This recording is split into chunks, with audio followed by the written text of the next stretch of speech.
Thank you, Trevor. Thank you, everyone, for remaining here. I know a lot of people have a journey back home, so I'm not going to be very long. I'm going to talk about one thing that actually is affecting not only insurance policies, but also loans from lenders, and it's the Poseidon Principles. So in principle, what it means is that certain amounts of underwriters, specifically on the hull side, hull and machinery side, have signed up to the Poseidon Principles, where they have committed to report for their own sake the ships that they are insuring and what they are doing to reduce emissions, how they're capturing this, and showing trends that is obviously positive over the few years.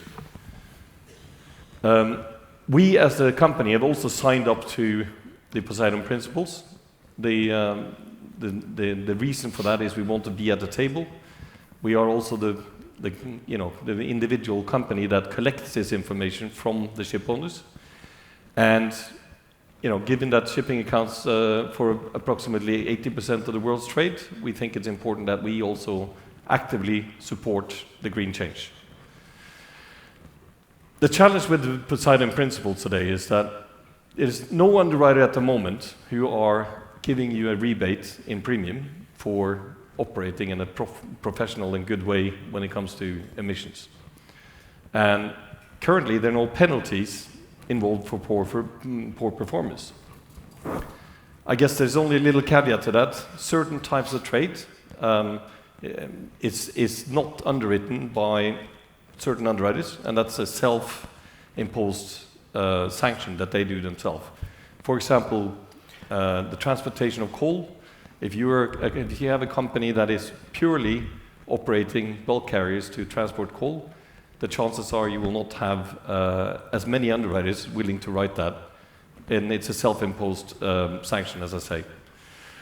The challenge with this change that we're going through, which is something that I think is more important, is that whether or not there's any sanctions towards you getting insurance today, that's not in place. Going forward in the future, we will see that ship owners might have a relationship with underwriters. They don't do enough to improve their situation, and that could reduce the number of underwriters willing to write it. We think the underwriters themselves, they're sitting with financiers who want to see them being green as well. So whatever they are insuring, they want to make sure it becomes greener and greener over time.